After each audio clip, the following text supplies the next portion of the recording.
Hey everyone, it's the Nitty Professor on a very, very warm day here in South Dakota, coming at you with some basic cogitations on the notion of the intersection of knitting and intersectionality. So, intersectionality is a concept that I want to learn more about. I probably know as much about that topic through my son, who took a course on it at Emory, as I do through any other kind of vehicle, other than my sheer curiosity and interest in the topic. So, I've done a little bit of collecting some notions that I think are well worth considering regarding fibercrafters, fibercrafting, and knitting in particular. So let's dig into it. So when you think about how there's a connection, obviously for me as a novelist, this is quite on the surface, connection between yarn, knitting, and stories, so weaving tales, the threads of narrative, and all this kind of stuff. And there's something that is well worth keeping in mind is the stories of the people who were involved in creating the tools and materials that we as knitters use, to say nothing of, the patterns, the stitches, the overall history of the craft. Every skein of yarn that we use touches everything from labor to land use to trade and culture. All of those phenomena are sort of intersected, as it were, in just one skein of yarn. And it's well worth thinking about. Did that yarn, were the people who made it well paid, or were they underpaid, or were they robots? Or is the land that the sheep were raised on, is it private? Is it public? What country is it in? What kind of lives do the people who live on that land and herd those animals lead? Trade issues, are tariffs involved, for example, or sanctions, or are the countries that the yarn is coming from, do they have a just political and economic system, which is getting harder and harder to find? And also the cultural aspect. I just started a pair of socks with yarn that was designed in Germany, made in Italy. It's very European, and it is the case that Europe plays a big role in my novels as far as the origins of the fiber that comes into play there, as well as the United States, maybe some South America. There's a lot of culture involved in that, even just the way the fibers are arranged on the skein, whether it's plied or unplied, whether it's spun or unspun, whether it's woolly wool or superwash, all that stuff. It's kind of a lot to keep in mind, but it's all there, and I think it's worth taking a deeper dive. And at some point I might try to break down some of these things, worker rights, environmental stewardship, all that stuff. It all, when you think about it, a simple ball of yarn is connected in myriad ways to our very, very complex lives. Let's look at another issue, which is the issue of access to the craft. For example, the ball of yarn I'm using here now, as I recall, it's a pretty big ball. It's like 200 grams. I'm going to say it probably costs about $25, and I had to drive to Fargo to get it. Some of us have ready access to the kind of fiber that we like to knit, whether it's, it could be natural, could be not natural, could be, it's up to you, right? We all use different fibers for different purposes. And sometimes, like when I was starting out knitting, I didn't have a lot of money. So the way I could access yarn was either to receive it as a gift or to go to a thrift shop. And then I was able to get it, and sometimes I stumbled upon good yarn. Now I'm no longer dependent on sources like that. I can pick and choose what I want to buy. In fact, I have picked and chosen yarn to accompany the first volume of my novels. I'm going to start selling them in person next month. By the way, if you live in Sioux Falls, Prairie Road Yarn, May 2nd, I'll be there from 10 a.m. to 3 p.m. So in any case, sometimes when we choose, like, quote unquote good yarn, or yarn that has the kind of origins that we prefer, could be $30 a skein.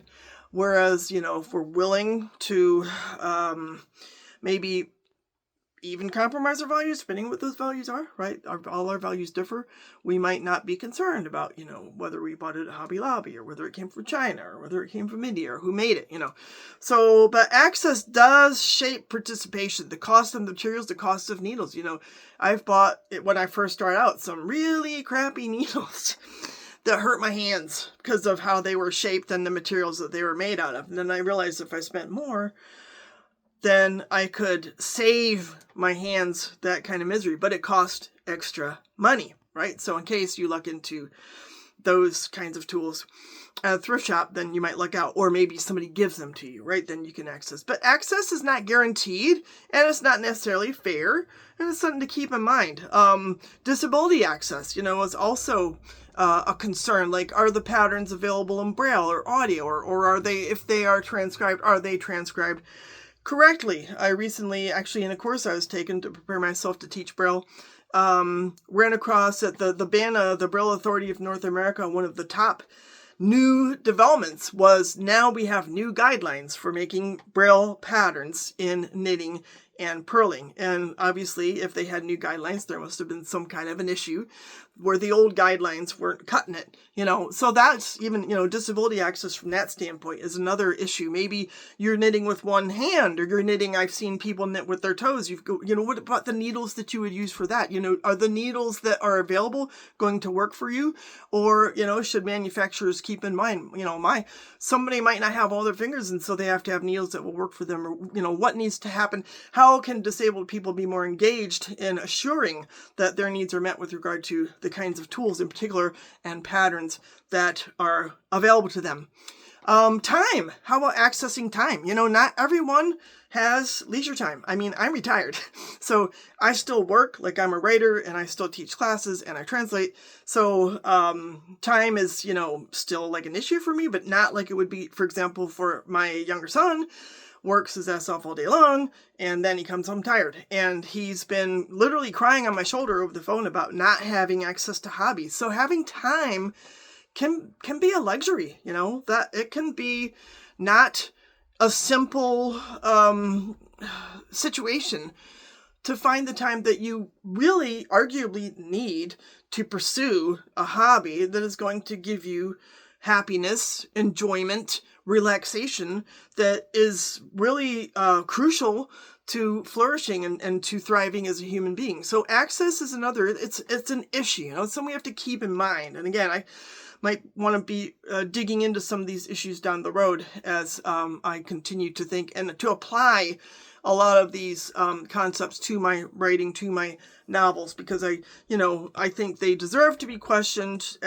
Even in literature that is for enjoyment, I think we still benefit from seeing the world depicted in those works as intersecting again with the real world that we live in, so that we can at the very least we can think about what problems need to be solved and what can we do to solve those. Now let's look at the issue of traditions and how they intersect with knitting. There are a lot of cultural lineages, cultural traditions that come into play for knitters, for crocheters. You look at everything from heavy Icelandic sweaters that were developed in order to protect people while they're herding their sheep in wet, damp, cold weather, versus some of the sort of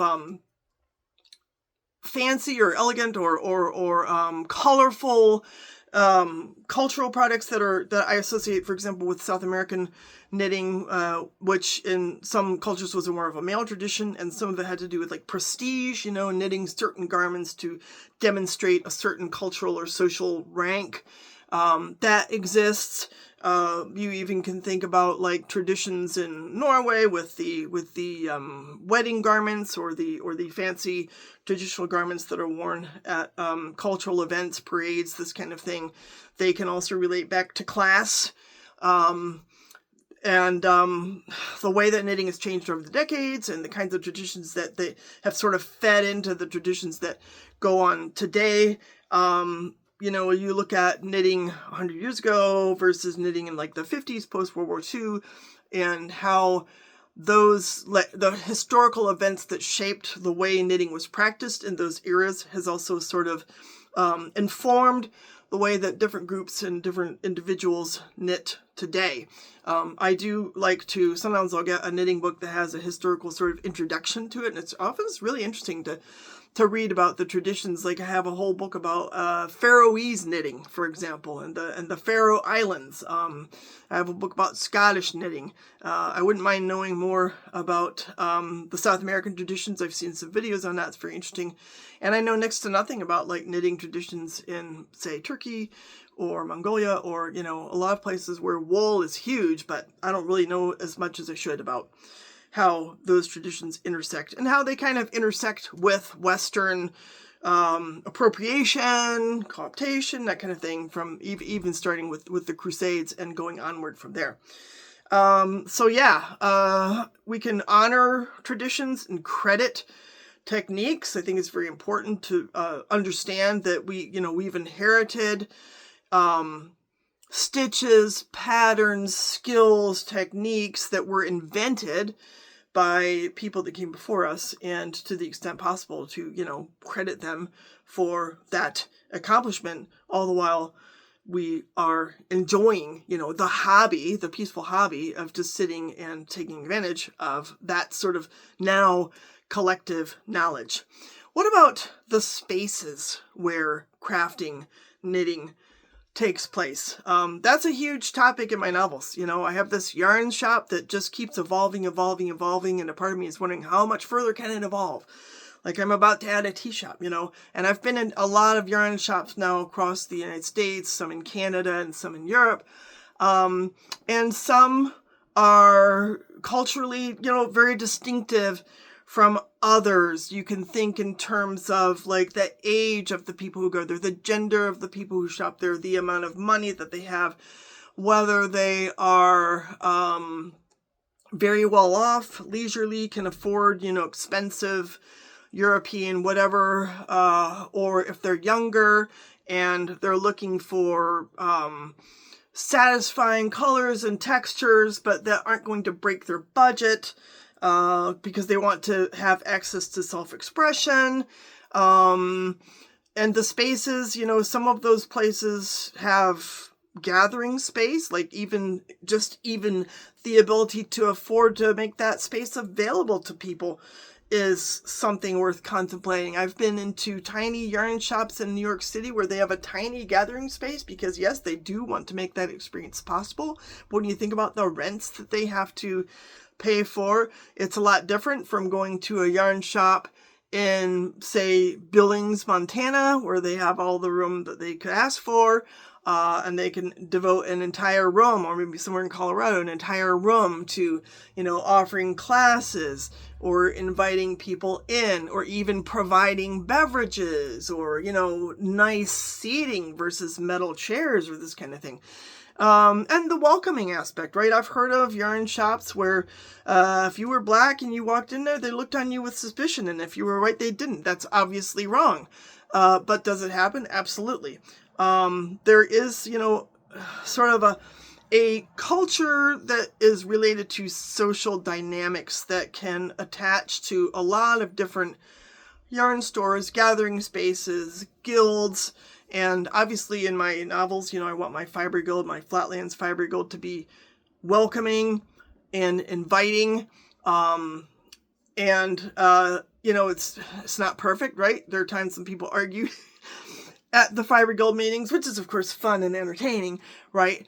But not every guild is as attractive to the widest possible variety of people as they, possibly could be. Like, I wish we had men in our guild. In fact, I ran across a former student who works at a factory here locally, and she told me that she knows of men who work there who crochet in hiding because they are afraid. They do not necessarily feel like they would be welcomed. Not necessarily that they wouldn't, but there's like a culture attached. It's like the coven, and I'm male and my hormones or whatever, may not go over there. So I told her, I was like, you should invite those dudes. I would love to see men. You guys know, those of you who've read my novels, my first novel opens up with a straight male knitter coming into the Fiber Guild, and they're like, whoa, what's going on? Of course, they welcome him in the first chapter.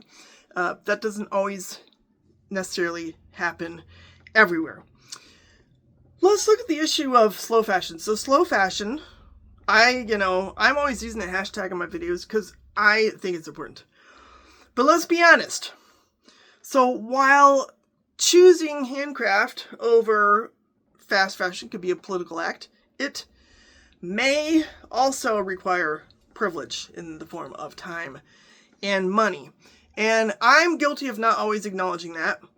So I think it's, from a certain vantage point, you could argue that the very people who have blown money and other resources on excessive purchase of ready-to-wear clothes, and I'm probably one of those over time, right? I still look at my closet, I've got a lot of clothes. To be honest, I rarely buy them anymore because I don't need them, and I don't care what the fashion is. But I didn't always feel that way, right? I didn't always feel that way. That being said, some people, that's all they can afford. I even, I go to the thrift shops nowadays, and like 10 years ago, you could go to a thrift shop and you could find some really nice clothes and you could get a bargain. And now it's like all that stuff's exhausted, or maybe it's in like the vintage stores and they're charging an arm and a leg for it. But now, the Goodwills and the Salvation Armies, what do they have? They have 10-year-old fast fashion. So it's like you can't even find not fast fashion in a thrift store like you could. Therefore, it's like, unless you have oodles of money to make your own clothes and buy, $30 a yard fabric or $30 a skein yarn to make your own stuff, it's great. It's great to do that. I think it's really important to do that, but a lot of people can't afford it. They can't afford it. And what can we do about that? What can we, do we need more, fiber exchanges or, it's a real question.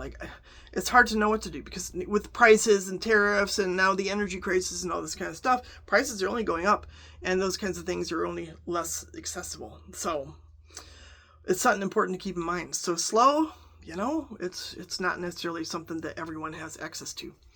What about patterns? Patterns, I am always changing my patterns with few exceptions. There might be like a hat or a scarf. I don't have to alter it, but there's so many assumptions embedded in like a sweater pattern, whether or not you have a bust, whether or not you have a waist, whether or not you are underweight, overweight, whether or not you have all your limbs, whether or not your spine is straight. I mean, there are a lot of assumptions and patterns that privilege, normalcy, ableness, and all that kind of stuff. So it's a question of, whose bodies are considered standard, whose bodies are worth investing the effort on to create a pattern that they might be able to use.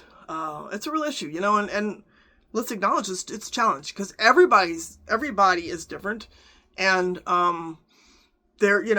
obviously you can think in terms of, patterns that are like one size fits all. They usually only fit one size. But how can pattern makers, for example, embed flexibility into their patterns in a way that's not so overwhelming because people don't want to pay a lot of money for patterns? Maybe it's a question of having, like a treasure trove available out there for free of skills, of techniques that people could use to adapt patterns. Kind of like Elizabeth Zimmerman did with her numbers system, of trying to make the knitting without tears. So it would be interesting to see if someone had the know-how, I don't think I meant, the know-how to build on her knitting without tears and make it, like knitting for all without tears or something like that. Be interesting, worth a thought. Maybe even a collective, could work on some kind of strategies that would make it easier to adapt patterns for all bodies. That would be really cool to think about. But again, it's, as far as intersectionality and the intersections of knitting and craft with social, health, economic, all those issues, cultural, that's an issue. Now, making, I think, is acknowledged as it can be a form of agency, of voice, of speech, as far as everything from protest knits, like the knit the ice hat, or what was it called? Melt the ice hat, to mutual aid projects.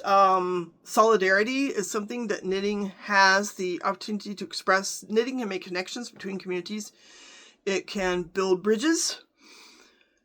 Crochet as well. All fiber crafting has that capacity, particularly when people reach out and they do what they can to amplify voices of justice, voices of equality, voices of access. It's something that's well worth reminding ourselves of, that fiber crafting, even like as an art form, or even like yarn bombing, and just as a form of like expression proper, is a vehicle with a lot of potential to bring people together and to make life better. And I think that's worth keeping in mind. Also, the connection of knitting with care, and this is something I've brought up in the past. When you knit for others, you knit for family, you knit for a community, you knit for perfect strangers, then there is a lot to unpack there too, because on the one hand, giving is a lot of people's spiritual way of realizing their best, most ethical self. But on the other hand, what about the whole question of like social support, unpaid labor? In a broader issue, I think of like the GoFundMes that people have to make just in order to afford their medical bills. People who have to rely on gifts in order to clothe their bodies, or rely on, volunteers to knit hats for preemie babies, or to knit knitted knockers, that kind of thing. Why isn't that available through like the paid labor system, or using people's expertise and then actually compensating them for it in a way that is fair? Going back a little bit to the top point, but also unpacking that a little bit more deeply, when we talk about the materials that yarn is made of, then there are ethical implications for sure. Everything from wool to cotton to synthetics to the blends. I sometimes feel a little pang when I'm like, I'm still knitting with sock yarn with nylon or whatever. I don't see myself changing that tomorrow. And, it's not ideal, but it would either be that, or I would end up, knitting socks that I wear 3 in a month. And I want to knit my socks because I've gotten to the point where I can't wear anything else. But yeah, there's good wool and bad wool. There's, I've even seen there's controversies about mulesing. That's something that some people are very passionate about, and they want to find those labels where it's mulesing free. They're very leery of superwash, because there are a lot of superwash processes that involve plastics and non-biodegradable outcomes of the wool that is produced that way. We like to think that the sheep whose wool we buy are taken care of. I often like knowing that I have bought yarn from a producer who raised their own animals in a way that I have some way of being assured that was humane, for example. And if, the farther away those people are, the less I know that is the case, especially with certain countries that maybe are run based on dictatorship or prioritization of manufacturing over human welfare and that kind of thing. So obviously synthetics are an issue in themselves because they are not biodegradable. They are made from petroleum-based products for the most part. And there are definitely issues that are worth cogitating about on there. Now, a lot of people will insist on the washability and the affordability of those kinds of yarns. And, it's not to say that I'm not guilty of buying other things that are completely non-biodegradable. So, I can't very well justify like some kind of objection to people's using those kinds of products when I look at, all the non-biodegradable shoe soles I have on my shoes, or, whatever it is, polyester stuffing and the dog toy, etc. It's not like I never buy petroleum-based fiber. So, but it's something to keep in mind, and it's something, again, it's like an issue. It's an issue. It's something to be aware of. Lastly, let's look at the issue of community. There is a kind of a collective dimension to fiber crafting that is pretty cool.